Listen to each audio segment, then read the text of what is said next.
We were supposed to be on a simple family trip. Nothing elaborate, just a quiet weekend away from Charlotte. Somewhere up in the mountains where cell phones didn't ring and work couldn't find us. Claire had planned the route meticulously, wanting to show Lucas the Blue Ridge Parkway before summer ended. He'd just turned 9 the week before. Curious, restless, always full of questions. That kind of energy that makes you think nothing could ever break them. It was Claire's idea to take the scenic route through Boone. "Let's make a detour," she said. "We'll get off at this little overlook, maybe have a picnic." I didn't care. The road was long, and Lucas had been kicking the back of my seat every few minutes anyway, so I figured a break might do us all some good. That's when we saw him, just off the shoulder near a rusted mile marker 92. Though I didn't pay attention to the number until later, stood a man, pale, thin, and barefoot, dressed in clothes that didn't match the season. A heavy coat, torn at the cuffs, with pants that were too short. He wasn't waving or signaling, just standing still with one hand loosely held out, thumb crooked sideways. Claire saw him first. "Stop, Marcus," she said, almost instinctively. "He might be hurt." "I don't think," I started, but her hand was already on the door handle. Lucas leaned forward between us. "Who is he?" "Probably someone whose car broke down," Claire said, though there was no car in sight, just trees and the narrowing road ahead. I should have trusted my gut, should have kept driving. But I stopped. Claire opened the door and asked if he needed help. He didn't speak, not a word, just nodded slowly and stepped into the back seat beside Lucas. The man smelled like dirt and smoke, but Lucas didn't seem to notice. He stared at the man, curious, maybe a little nervous, but not afraid. "Do you have a name?" Claire asked. "No answer." "Can you write?" I offered. "Maybe tell us where you're headed." Still nothing. He just looked at us with these wide, glassy eyes, vacant, but not unfriendly. I glanced at Claire. She shrugged. We continued on, the road narrowing as we made our way toward the next junction. He never spoke, never shifted in his seat, didn't even blink much. Claire tried to fill the silence with small talk, then gave up. Lucas kept stealing glances at him, sometimes whispering things I couldn't hear. It wasn't until around mile marker 92 that everything changed. We hit a bend in the road, and when I checked the rearview mirror, Lucas was gone, just gone. I pulled over immediately, heart thudding so hard it drowned out my thoughts. Claire spun around in her seat.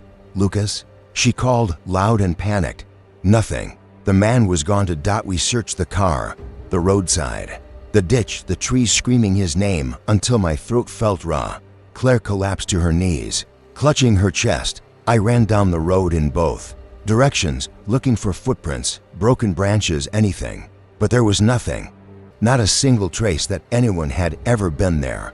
The air felt hollow, like something had been sucked out of it. Claire kept saying over and over, "He was right there.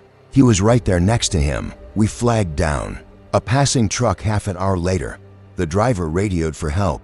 The sheriff's office arrived, and search teams came by nightfall. Dogs, helicopters, thermal imaging. They found nothing. No scent trail, no drag marks, not even Lucas's shoe. It was as if he'd been erased. We stayed in Boone for 2 weeks.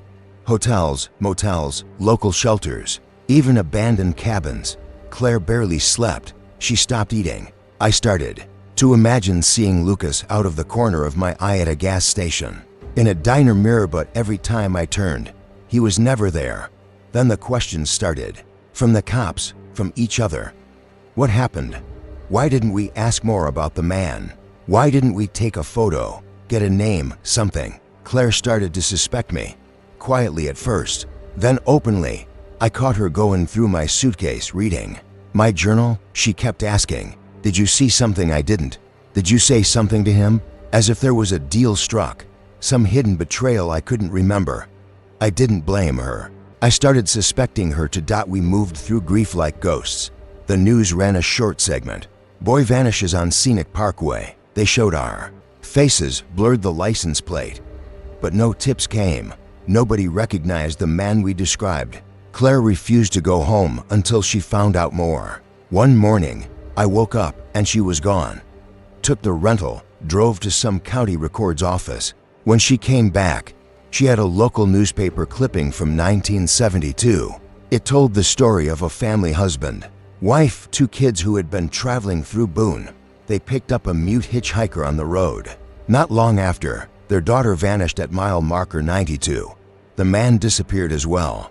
Search turned up nothing. The parents divorced a year later. Claire found 2 more reports, spaced 15 years apart. Different details. One was a group of college kids, another was a single mother with twin sons. But always the same pattern. A silent man, a missing child. Mile 92. I tried to rationalize it. Urban legends, copycat stories, old myths mutating through retellings.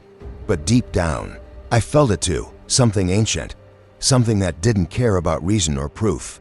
Claire became obsessed. She stopped talking about Lucas like he might come back. Instead, she talked about cycles, curses, hauntings. She filled notebooks. I couldn't follow her anymore. That we split the following year. I've tried to rebuild some kind of life, therapy. Helped a little, or maybe it just numbed things. I don't drive through mountains anymore. I don't look at children for too long. I stopped calling Claire. She moved somewhere near the Virginia border, I think. There are nights I still dream of Lucas. Not as he was, but older, 11, then 13, then 16. I see him standing on the side of that road, looking at me with someone else's eyes. Not scared, not even angry, just empty, like he doesn't remember me or never existed. I've gone back to that road exactly once, 15 years later. I told myself it was for closure, but deep down, I think I wanted to see if it would happen again. Nothing did. No man, no child. Just mile marker 92, rusted and leaning, half swallowed by weeds. Maybe next time, someone else will stop. Maybe they already have. Story number 2. I wasn't supposed to be on that road trip. That's the part I still think about. All these years later, I'd just gotten dumped. I was behind on papers, and I didn't even like most of the people going. But I was tired of being the one who stayed back while everyone else had stories to tell. So when Bree texted, "We've got an open seat and a trunk full of junk food," I said yes before I had a reason not to. There were 5 of us packed into Nate's ancient Jeep. Bree, Nate, Lauren, Corey, and me. We were doing the usual college tour.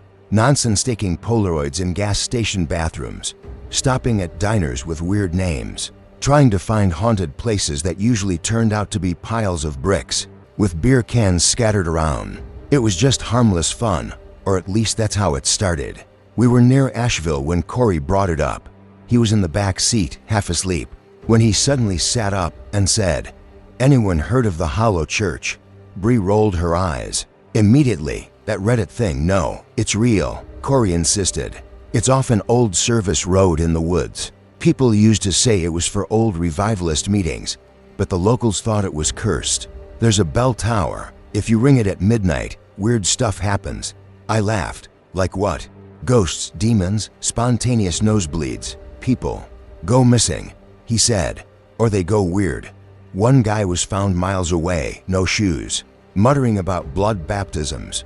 Another supposedly went into the woods and just stayed there. We argued about it for half an hour before Nate took the turn off, without telling anyone.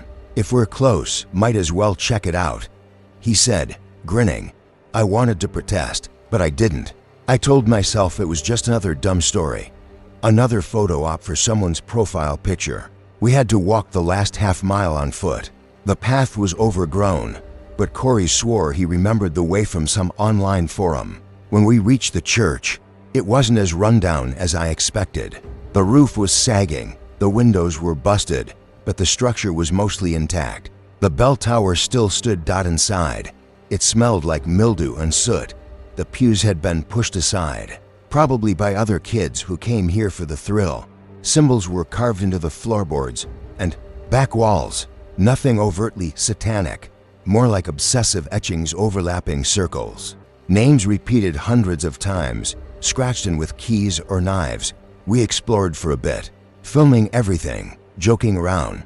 I sat on what used to be the pulpit while Bree lit a cigarette and said, "So who's ringing the bell?" "Jennifer should do it," Corey said. "She's the only one who doesn't believe any of this." "Yeah, Jen," Lauren added, nudging me. "Come on, be part of the legend. I didn't even hesitate. I climbed the narrow, rotting ladder into the bell tower. At the top was a thick rope. Frayed near the base, I tugged it, and the bell let out a deep, dry clang that echoed far too long for something so old. I don't remember coming back down. I don't remember walking out of the church.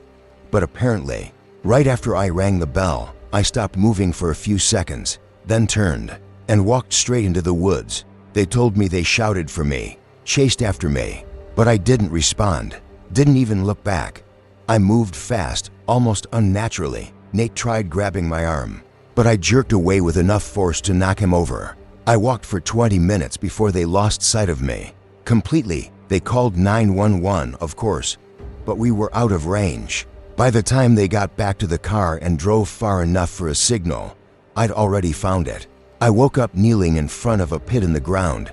The earth was loose and dark, and the air smelled metallic. My hands were caked in dirt. I didn't know where I was or how long I'd been there. The sun was coming up. I remember standing slowly, my knees buckling, and realizing that what I was looking at wasn't just a pit. It was a grave. There were bones everywhere, some of them exposed, some still half buried, dozens of them, maybe more. Skulls with fractures, ribs snapped inward, small ones, children's bones. I don't remember screaming, though I think I did. My body felt like it belonged to someone else. A search team found me 2 hours later, after the others had called. The sheriff. I couldn't speak at first. I just kept pointing to the grave site, my fingernails raw and bleeding. When they finally brought me out of the woods, I couldn't stop shaking. They gave me water, then a blanket, then started asking questions. I told them the truth. I didn't remember anything from the time I rang the bell to the moment I woke up at the pit. Nothing in between. The rest of the group backed up the story. They had video of me ringing the bell, then walking away like I was hypnotized. No one could explain it. The site was confirmed as a mass grave. Historical, they said, likely dating back to the mid-1800s. No markers, no records, just a place where people were dumped. Some said it was from a tuberculosis outbreak. Others whispered about ritual sacrifice and old cult that operated in the hollers of the Appalachians. Long before the Civil War, nobody could prove anything. The case was opened and closed quietly. We were investigated for weeks. Polygraphs, interrogations, media interest. But there was no evidence of a crime. No signs of recent violence. The bones were old. Too old for anyone to pin blame. Eventually, they let it go. But something changed in me after that. I dropped out of school, stopped returning texts. The others drifted away. Bree went to grad school. Nate moved to Portland. Corey got married. Lauren sent me one message years later, just to say she still had dreams about that night. I didn't respond. Instead, I started digging into history, records, local whispers. I tracked down every mention I could find of the Hollow Church and places like it. There were hundreds of them, hidden sites, unmarked graves, frontier churches that vanished from maps but stayed in memory. I found patterns, names that repeated across counties, rituals mimicking baptisms, but with different meanings, cleansing not the soul, but the bloodline. Eventually, I started the podcast, Hollow Ground. It began as a side project, just to collect what I'd found. I interviewed descendants, read old diaries, recounted legends that most people shrugged off. But it grew fast. People were hungry for stories, especially the dark ones. I never told them what really happened that night. Not the truth. Not even to my co-host. What I saw when I woke up at that pit, there's more to it than I said. It wasn't just bones. There were carvings in the dirt, shapes that weren't random.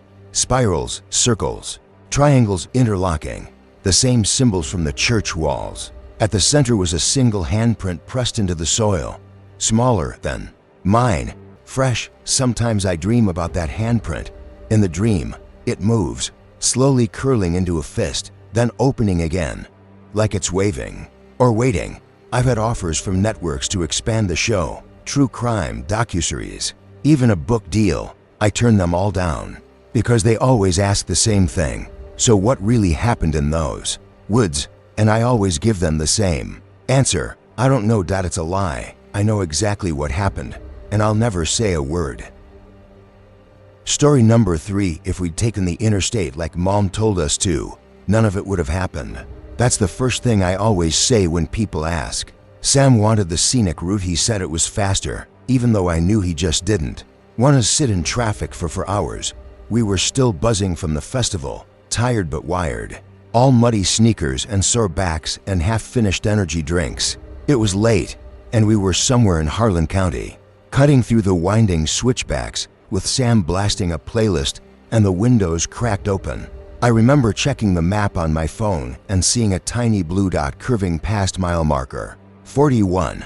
I even remember saying something dumb, like 41's a creepy number, and Sam just laughed and called me dramatic. And then we saw her. She was walking on the side of the road, limping, her clothes torn up like she'd been dragged through brush. She wasn't hitchhiking, not really. She didn't have her thumb out.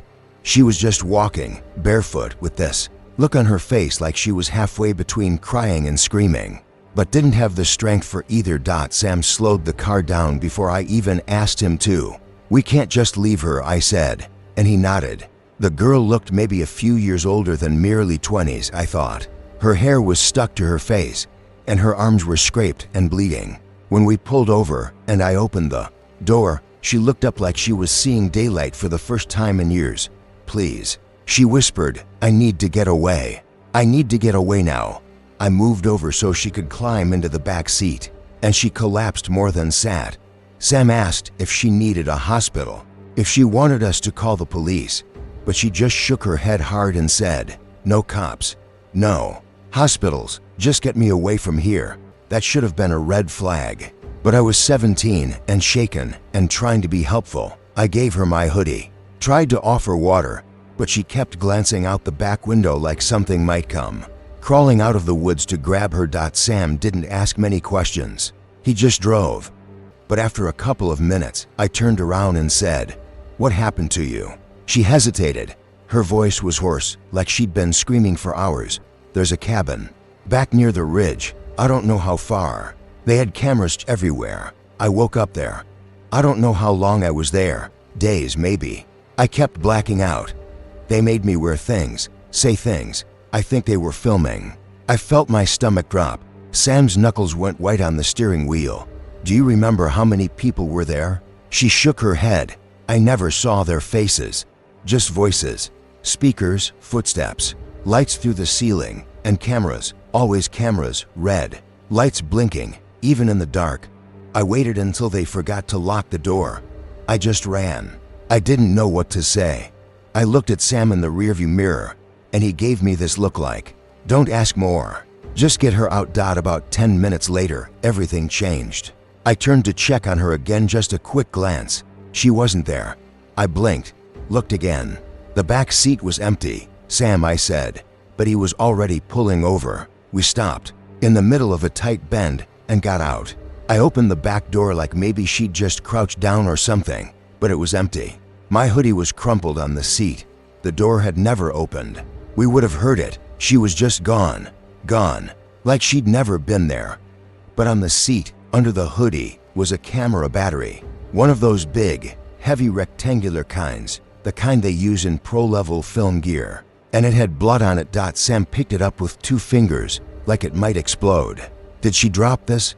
he asked, but we both knew we didn't see her carrying anything. I started shaking. It didn't feel like fear, not at first. It felt like static in my chest, like the noise that comes before a scream. We searched the woods around the curve for nearly half an hour. Yelled her name, not that we knew it. Nothing, no footprints, no broken branches. She was just not there anymore. We drove the rest of the way home in silence. Sam called the local sheriff's office as soon as we had signal, told them the whole story. They sent someone to meet us at a gas station off the highway, and we handed over the battery. Gave statements, all of it. The next part is the one I still don't understand. A week later, someone from the Kentucky State Police came to our house. Not just a phone call, an actual detective. He asked to speak to both of us together. Sam and I sat in the living room while Mom hovered in the kitchen, pretending not to listen. The detective held up a photo. "Is this the girl?" It was. The same face, the same wide, scared eyes, but the photo looked old, slightly grainy, like it had been scanned from a printed copy. She was reported missing in 1994, he said. Name was Lydia Grace Palmer. Went missing near the Harlan area. She was 22. I felt the blood drain from my face. No, I said. No, that's not possible. That girl was real. She sat right there. She talked to me. The detective didn't smile, didn't blink. You say she left behind a camera battery, Sam. Nodded. Quiet. We gave it to the deputy. They ran the serial number, the detective said. It was manufactured in 1993. Model discontinued in 95. And there was dried blood on it, human. Female, type AB negative, same as Lydia's medical records. The match is almost certain. We sat in silence. Then Sam asked, "So, are you saying we picked up a ghost?" The detective didn't answer. He just stood, said thank you for our time, and left. That was the last we ever heard from them. Sam refused to drive the mountain roads after that. Even when we visited our cousins in Tennessee, he'd take a longer detour just to avoid that area. I didn't blame him. For months afterward, I had dreams of that girl sitting in the back seat. Except in the dreams, she didn't vanish. She just stared at me, sometimes crying, sometimes smiling, and always, behind her eyes, there was something broken. I started digging into the case. Lydia Palmer had gone missing on her way home from visiting a friend. Her car was found abandoned near a trailhead. The investigation stalled. Quickly, her parents had both died before we found that battery. There was no one left to claim her. I don't think she escaped that cabin, not really. I think a part of her is still there, somewhere deep in those woods, reliving it over and over. Maybe whatever place she was trapped in was so awful, even death couldn't release her from it completely. Or maybe she wanted someone to know. Maybe that was the point, not escape. Witness. After that night, Sam changed. He used to be the wild one, the fearless older brother who did dumb stunts and never looked back. But after Lydia, he got quiet. He worked a desk job, married someone steady, moved to a city where the streets were all flat and the woods were always far away. Me. I started writing. I never told the whole story until now. Not like this, not with all the details. People don't like when the truth doesn't come with answers. But I remember her face. I remember her voice. I remember how the fear didn't come from her, it came from whatever she'd escaped, or tried to. And sometimes, when I close my eyes, I still see the red blinking light of a hidden camera, waiting in the dark, recording, always recording. Story number 4. It started as a photo project, nothing more. I'd been laid off the month before. Freelance work had dried up, and I figured if I wasn't going to be making money, I could at least be making something. I reached out to the friends Jamie and Luis, both artists in their own ways, both always up for something weird. I'd heard about Deadman's Tunnel from a forum thread about lost spaces in West Virginia, a sealed-up railway tunnel, supposedly haunted, supposedly where a murder happened back in the 30s. But the body was never recovered, that kind of folklore. It had just the right amount of grime and mystery to make it photogenic. The tunnel wasn't technically open to the public. It was half buried behind a chain-link fence that had clearly been cut and patched over a dozen times. Getting in was easy. Luis used bolt cutters without blinking. Jamie had a field mic for ambient sound. I had my camera and backup lenses, and we joked as we ducked into the black mouth of the tunnel that this was our Blair Witch moment. Except we weren't afraid. Not then. The inside smelled like rot and rust, which we expected. But not blood. It wasn't overwhelming at first, more like something metallic riding in the air. I stopped short when my boot scuffed a smear of something dark red across the concrete. Jamie stepped past me and knelt down. "That's fresh," she said. "Look." There was a pool of it, a handprint smeared on the wall just ahead, and in the middle of the tunnel, maybe 20 feet in, a camcorder, one of those chunky 90s handheld ones, sitting upright on its tripod like someone had been filming a home video and walked away. The light was on. The battery read full. It didn't make any sense. The thing was ancient. No external battery pack, no obvious power source. Luis picked it up carefully and turned it toward me. The screen glowed, and for a second we just stared at each other in silence. Play it, I said. He pressed the button. The tape crackled to life. Timestamped for tomorrow, literally the next day. 3:18 p.m. I watched my own face on the screen. I was screaming. Jamie was behind me, her arm bleeding, and Luis was shouting something that got drowned out in the static.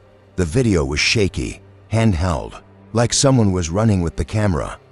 Then it turned, and I saw something in the frame, some thing, tall, not quite human, blurry like it wasn't staying still in the world.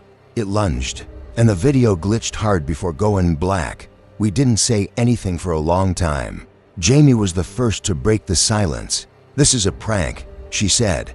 "Some elaborate deepfake thing. No one knew we were coming here." I said. "I didn't even post about it." Luis rewound the footage and watched again. "That's your jacket, Tasha, and your camera strap, and the gash on my arm," Jamie said quietly, rolling up her sleeve. It was still smooth skin. "So that hasn't happened yet. We didn't leave like sane people might have. I don't even know why. I think we were all too stunned.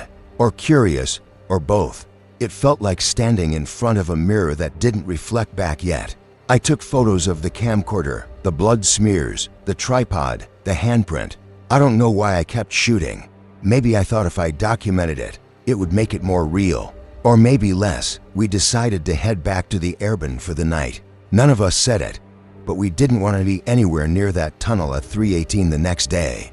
Back at the house, we played the footage over and over, looking for clues. There were moments I didn't even remember living, like the way my hair was pulled back in the video when it had been down that morning, or the red flannel Jamie was wearing that she'd packed but hadn't worn yet.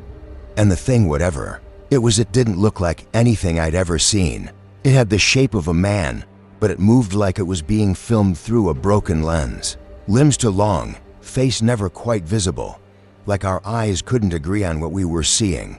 Luis suggested not going back at all. I was with him, but Jamie wasn't. "If it's real," she said, "we need to know what it is. We have the footage. This could be huge." "That thing was hunting us," Luis said. "This isn't a game. I'm not treating it like one," she said. "But it's not every day you find proof of something like this." We argued until midnight. I eventually said I'd go back to the tunnel, but only during daylight, early morning. Luis agreed. Jamie, of course, was already packing her gear. We were at the tunnel by 8 a.m. Camera gear strapped up, all three of us quieter than before. There was no new blood. The camcorder was still there, now powered off. I photographed everything again, even checked timestamps. I made sure we left by noon. Nothing happened. Back at the house, we checked the camcorder again. Someone had recorded over the footage. It was gone. Instead, there was just 15 minutes of black screen. No sound, no glitching.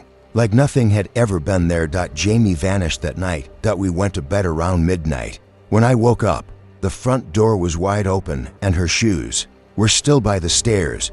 Her backpack, phone, everything left behind. We called the cops. A full search was organized. Nothing. No signs of a struggle, no note, no forced entry. Luis and I told them about the tunnel, the camcorder, even showed them what little we had on our phones, but the officers just gave us polite nods and told us we were probably confused by something we thought we saw. They took the camcorder as evidence. It was never logged. I checked after a week with no updates. I uploaded the footage I'd captured on my DSLR, the photos of the tunnel, the camcorder, and a screen-recorded clip from the original tape we'd seen. I put it on a burner YouTube account. It went up around 3 o'clock by 3:08. It was gone. The entire channel was removed. Not flagged for copyright or violation, no. It was taken down and flagged for national security. I didn't even know that was a real category until I saw the message. My internet froze up for hours. When I called the provider, they said there were external requests interfering with the line and reset my modem remotely. That's when I knew whatever we'd walked into, it was bigger than us. I tried to file a Freedom of Information Act request about the incident. It got denied. Twice, no reason given. Luis left the country 3 months later. He didn't tell anyone where he was going. Just left a voicemail on my phone. I think it followed me. I can't sleep. I keep seeing myself dying in ways I haven't yet. I'm going somewhere where the signal's weak. I haven't heard from him since. As for me, I've gone through 3 laptops. Each one mysteriously crashes whenever I try to write about it. This is the first time I'm doing it by hand, long form, on paper, to type later something about. Doing it this way feels safer, less connected. Deadman's Tunnel is still there. I checked last month from a distance. The fence has been repaired with new barbed wire, and there's a freshly posted sign that says property of U.S. Department of Energy. Trespassers will be prosecuted, but the rail tunnel was never owned by them. That's not who sealed it. That's not who buried the entrance. And I don't think Jamie's the only one lost in there. I think the tunnel is like a mouth. It opens when it wants. It feeds when it needs. I don't know what hunted us on that tape. I don't know how it knew what was going to happen before we even arrived. But I know it's not done. You're probably thinking I made all this up. You should. I wish I had. But every now and then, I still find photos on my phone I didn't take.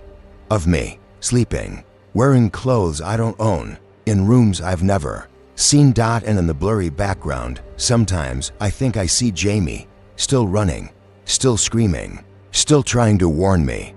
We were together 5 years when I proposed to Leah. I'd planned it carefully, not because she was difficult to please, but because I wanted everything to feel perfect. We weren't flashy people, but I knew she loved symbolism. So when I found this old wedding venue in Athens, Ohio, an ivy-draped manor with a reputation for local charm, I knew it was the place. The owner, a weary man named Carl, told me it had a long history of weddings and even longer history of folklore. He said with a shrug, nothing serious, just a local ghost story. I should have paid more attention to the way he said it, but I was too caught up in the moment. The plan was simple, a private tour under the guise of scouting for our own wedding. Carl let us walk the grounds alone. I brought Leah to the main hall, stood under the archway, and got down on one knee. Her eyes filled with tears. She said yes. We hugged, we laughed, we kissed, all the things you'd expect. But then something shifted. At first, I thought she was just overwhelmed. Her smile froze, her pupils dilated. She clutched my arms like she was trying to stay upright, but then her grip tightened, painfully. I asked her what was wrong. She didn't answer. Instead, she turned her head toward the grand staircase and started walking. It wasn't the walk of someone casually exploring. It was slow, deliberate, almost trance-like. I followed her, calling her name, but she ignored me. She climbed all the way to the top landing, stood there silently, and turned around. Her face was blank, not sad, not angry, just empty. Then she said, "Why did he leave me?" The voice didn't sound like her. It was her mouth, her tone, but it had this strange cadence, like someone practicing words for the first time in decades. I asked her again what was going on. That's when she lunged. I barely dodged. She launched herself at me with this wild, frantic look in her eyes. No hesitation, no buildup, like it was instinct. Her nails caught the side of my face. I stumbled back, fell hard, hit my shoulder on the railing. She came after me again, hands stretched like claws, and for the first time in my life, I was genuinely afraid of her.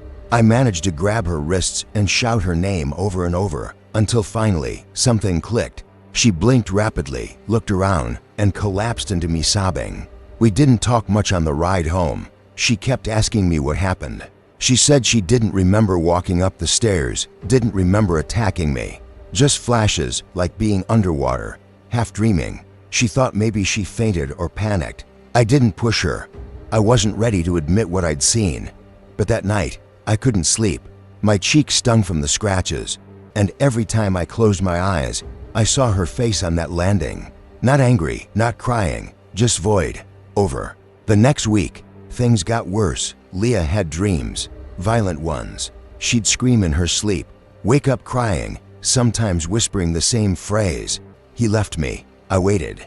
She began drawing strange things in her notebook, figures in wedding gowns, always standing alone, always facing away. It started to affect her at work. She became jumpy, distracted, irritable. She accused me of keeping secrets, of pulling away from her, even though I was just trying to help. I suggested therapy. She refused. She said she wasn't crazy. Maybe she wasn't. Maybe neither of us were. but something had attached itself to her that day. I couldn't shake the feeling that it all went back to the venue. So I went back to Athens alone. Carl was surprised to see me. When I asked about the story he'd mentioned, the ghost, he got quiet, told me locals called her the Iron Bride, said her name was Rosalind Mercer, and she was supposed to be married there in 1961. The story went that her fiancé ran off on the day of the wedding. No explanation, just vanished. They found Rosalind dead later that night in the dressing room, slit wrists in the bathtub, still in her gown. Some called it suicide. Others whispered darker things. Her body had strange marks, long cuts, deep bruises, but the coroner ruled it self-inflicted. End of story. Except at WESN single quotes T. Carl admitted, reluctantly, that weird things happened there. Not every day, just when someone got engaged. People reporting strange cold spots, whispers, sightings of a woman in white walking the halls. Some couples backed out of weddings, a few even disappeared. Vanished, just gone. I asked him for names. He told me he didn't keep records, that it wasn't his business. That's when I noticed how pale he looked, like the words tasted bitter in his mouth. When I pressed him, he got angry, told me to leave, so I did. But before I left the property, I looked up the local archives. There weren't many digital records, but I found a librarian willing to help. We pulled every newspaper clipping from 1980 to present related to missing persons around that area. 3 couples, all of whom had been seen at that venue either touring or celebrating engagements. No confirmed connection, but the timing matched. One even went missing exactly 5 years before Leah and I visited. That's when I knew this wasn't just some ghost story. Something was feeding off engagements at that venue, off love or hope or betrayal. Whatever it was, Leah had been touched by it. When I got home, things had spiraled. Leah wasn't sleeping. She refused to eat. Our apartment smelled like old perfume, flowery, powdery, cloying. Not hers. She kept the windows shut, said she didn't want her to get out. When I asked who she meant, she just stared at the wall. One night, I woke up to the sound of water running. I found Leah in the bathroom, sitting fully clothed. In the tub, water pooling around her. Her wrists were red, but not bleeding. She looked up at me and whispered, "I don't want to be her. I don't want to wait forever." That was the last straw. I called her sister and had her taken in for a psychological evaluation. She didn't fight it. She barely spoke during the intake, just nodded, like she was relieved. During her stay, she began to recover, slowly but steadily. The dreams stopped. The paranoia faded. She told her therapist about the proposal, about how she felt something enter her that day, a presence, a pressure, something that whispered to her that Mark would leave, that all men leave, that she'd be alone forever. The doctors chalked it up to a psychotic break triggered by stress. But Leah insisted she didn't want to get married anymore. Not to me, not to anyone. It's safer, she said, for both of us. I didn't argue. I didn't try to convince her. Deep down, I understood. We stayed in touch for a while, but the romantic connection had died. Maybe it wasn't just her. Maybe something inside me died that day too. Seeing her on that landing, seeing the thing inside her. I went public with the story. Not in a sensational way. I wrote a long piece online, included the archival evidence, the missing persons, my personal account. Most people dismissed it as fiction or attention-seeking, but it got enough traction that someone picked it up. There was an investigation. The venue was shut down temporarily, then permanently after Carl was caught falsifying safety documents. One of the missing couple's relatives reached out to thank me. Leah moved across the country and started fresh. She never married. I haven't either. Sometimes when I think about proposing to someone else, I feel a coldness in my gut, like a warning. I don't believe in ghosts the way movies tell it. I don't believe in floating sheets or jump scares, but I do believe in trauma that sticks to places. I believe grief can rot and grow teeth. I believe love, when twisted, can become something unrecognizable.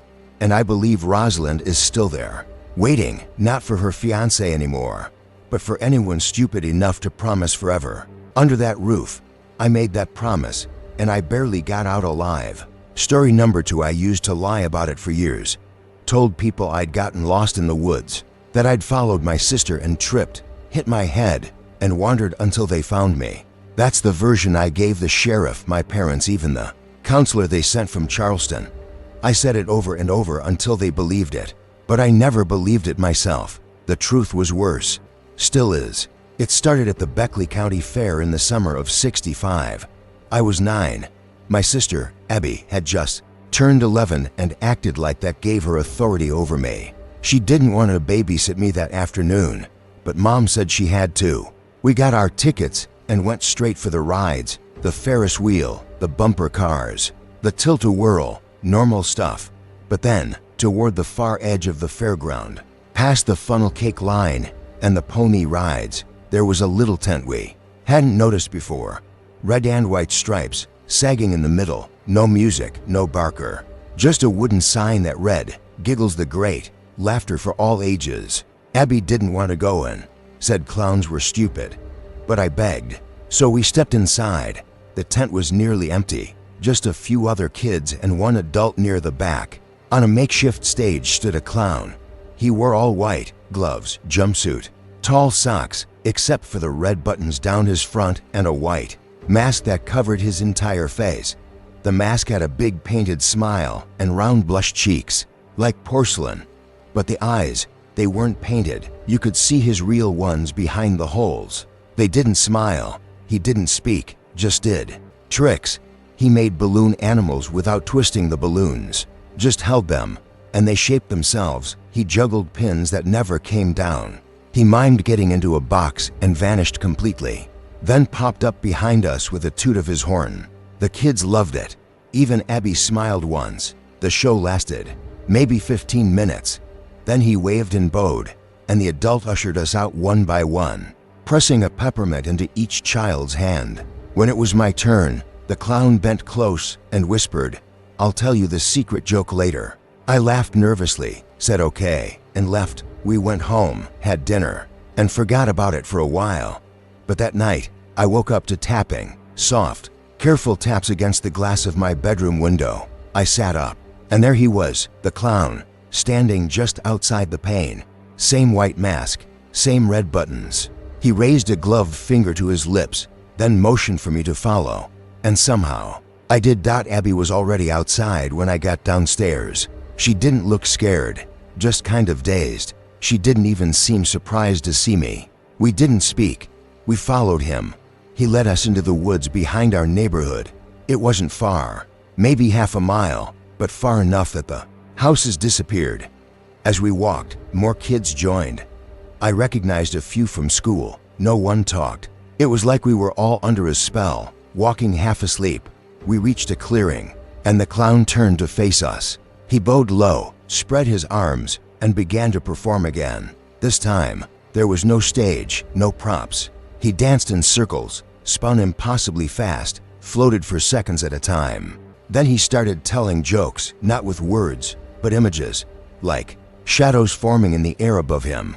He made scenes, a dog chasing its tail, a man slipping on a banana peel, a baby falling into a pie. We laughed. We couldn't help it. Even when the images started getting strange. One showed a boy tied to a tree, ants crawling up his legs. Another, a woman screaming while knives rained down from the sky. The clown tilted his head as if curious whether we'd still laugh. Most of us stopped. I remember looking around and seeing confusion, fear. One girl began to cry. That's when the clown pointed to her and said his first words aloud, "No more giggles." She turned to run, but she didn't get far. I don't know how. I swear I didn't see him move. But suddenly, he was beside her. He knelt, touched her forehead with one finger, and she collapsed. We all screamed then. The spell broke.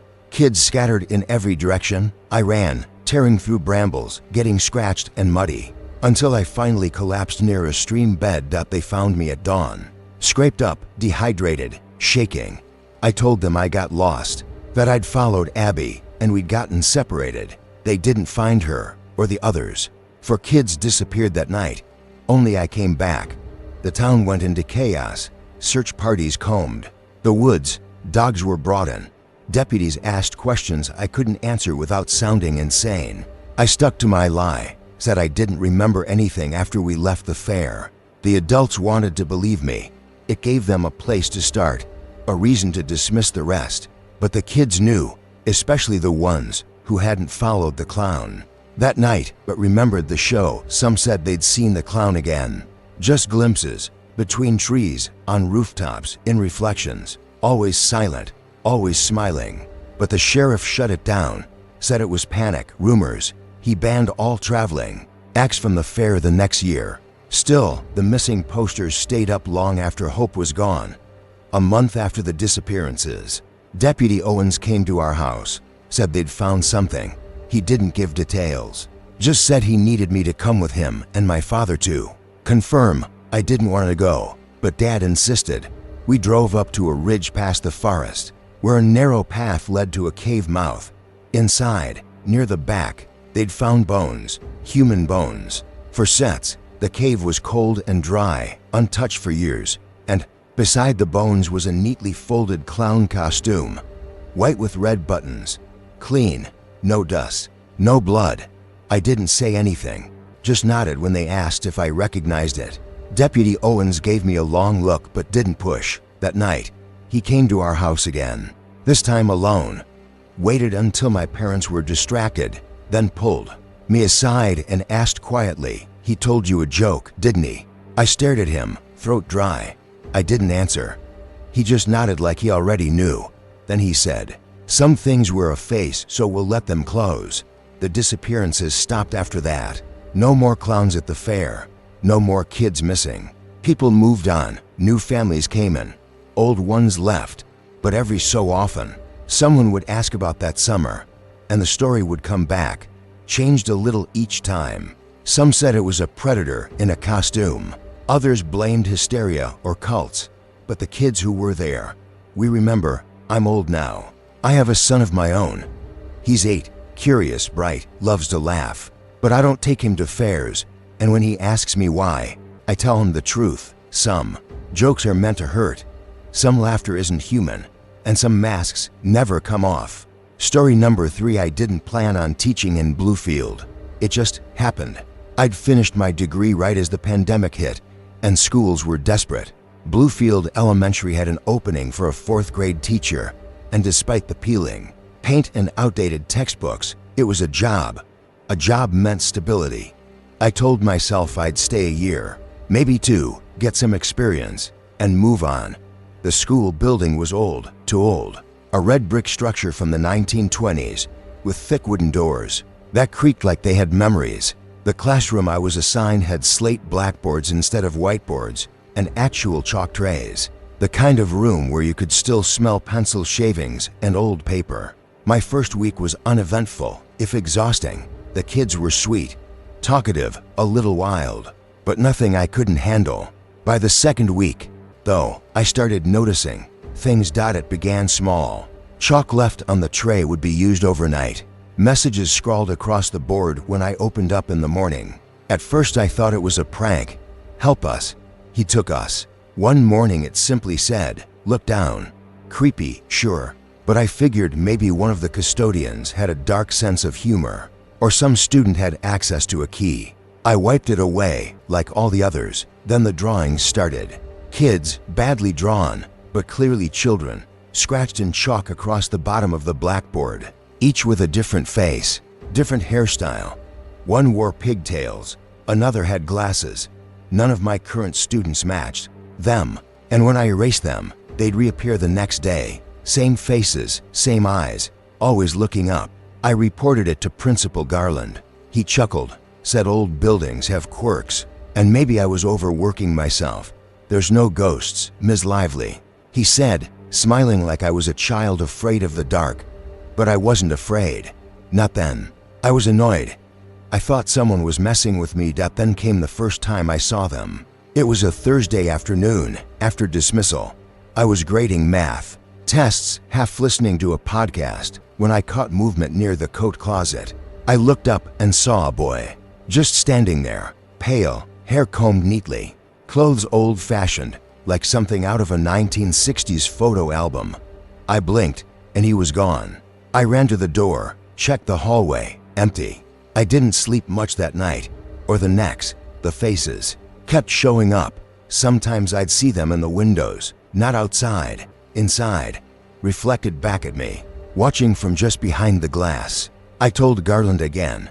He looked uncomfortable this time, said the building had some history, but not to go spreading rumors. Kids pick up on that stuff.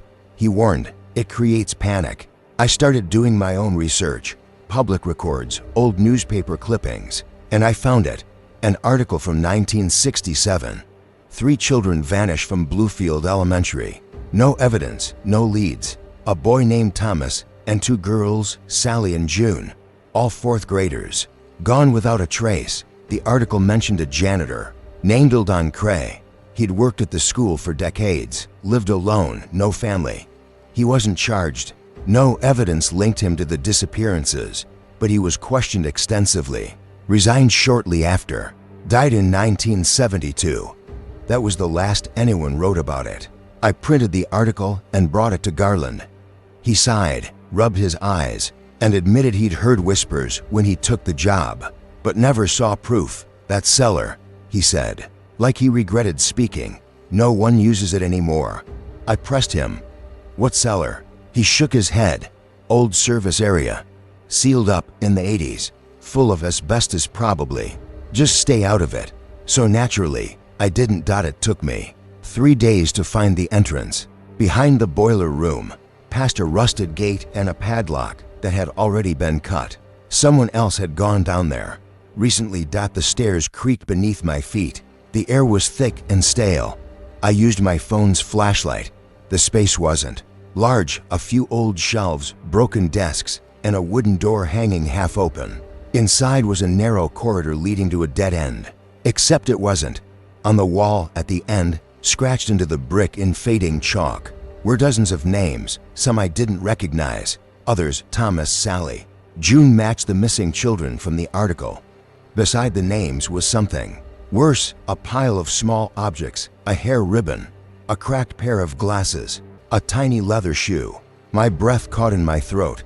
I turned and ran, heart hammering, nearly tripping on the stairs. I called the police from my car, hands shaking so hard I could barely hold the phone. They sealed off the basement within the hour. Brought in a forensics team. A week later, they confirmed it. Human remains, partial skeletal, in a hidden crawlspace beneath the floor. A makeshift grave, undisturbed for over 50 years. And the items I saw belonged to children confirmed missing between 1962 and 1969. There were 8 names total. None of them had ever been found. I didn't go back to my classroom. Garland placed me on paid leave for my mental health, though he framed it kindly.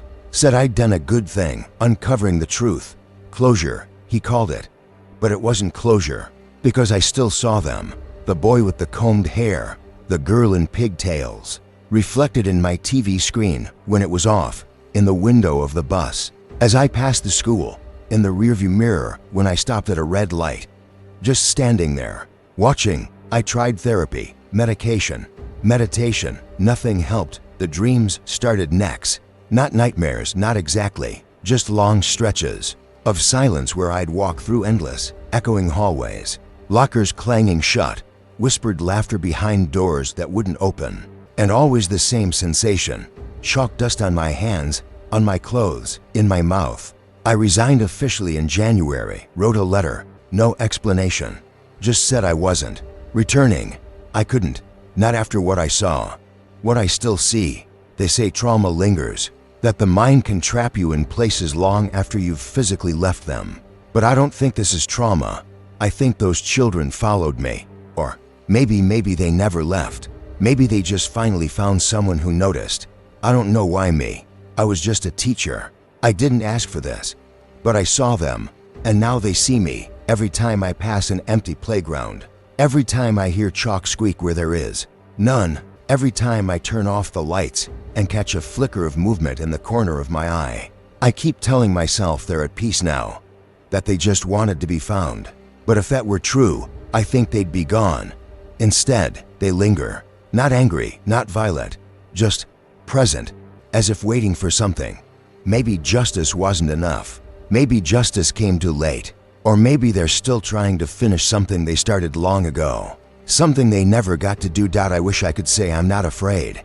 But I am every day. Because the worst part isn't seeing them. It's the feeling that one day, I'll stop seeing them and start hearing them speak. Story number 4. They say you don't really know a house until you've lived in it. Through all 4 seasons. That's what the old man at the hardware store told me the day we bought the place on Walnut Hill. I thought it was charming advice at the time, the kind of thing locals say to make you feel welcome. I smiled, nodded, and walked out with 2 gallons of paint and a new mailbox. If he had said don't move in there, maybe I would have listened. Maybe. Carmen and I had just gotten married in the spring of '72. We were full of that particular kind of hope that makes you blind to bad omens and weird stories. The house was old, yes, but it was beautiful in its bones. Wide porch, pine floors, rooms filled with light, and it was cheap, almost suspiciously so. But when you're in love and broke, you don't question blessings. The first Sunday, we noticed the stained dot. It was in the corner of the dining room wall, just above the baseboard. Dark red, not wet, not dry either. I thought maybe it was rust seeping through the plaster. Carmen said it looked like old blood.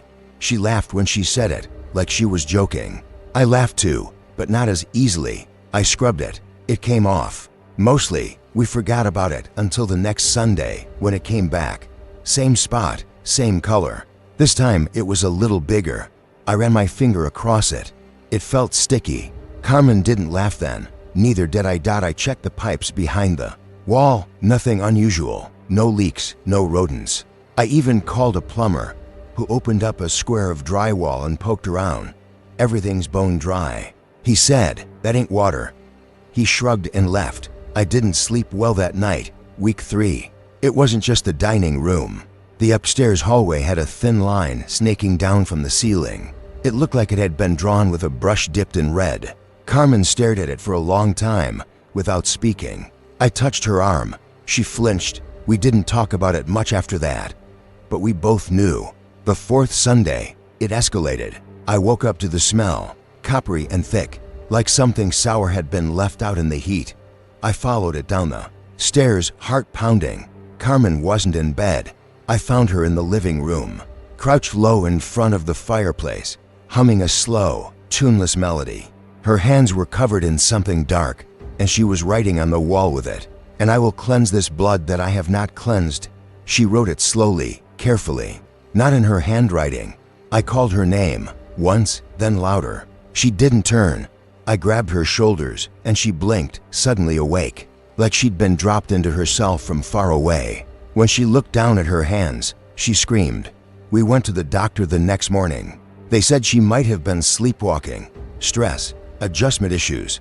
Gave her a sedative. She didn't take it. That week, we met Sheriff Grady, retired, lived down the road. He saw us getting the mail and waved us over. You're the ones in the Carter house? He asked. I nodded. He looked at us a moment, then said, you ought to leave. I asked why. He scratched his chin. Things happened. There, back before my time. My daddy was sheriff then. Folks don't talk about it anymore. But I will. He told us that during the early 1900s, the land the house was built on had been part of a church compound.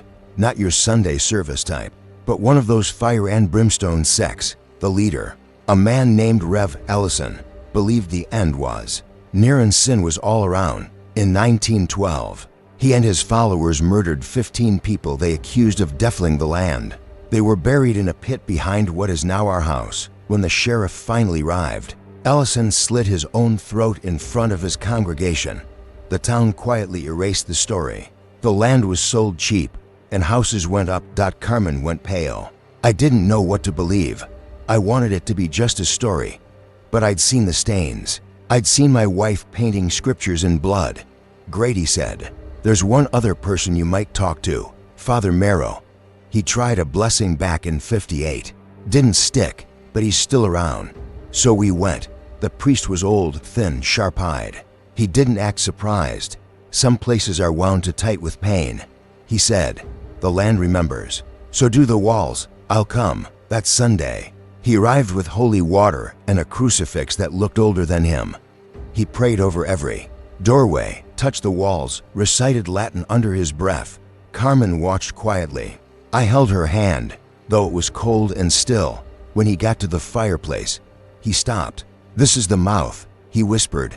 He bent down, placed the crucifix on the hearth, and began chanting louder. That's when Carmen screamed. She dropped to the floor, convulsing.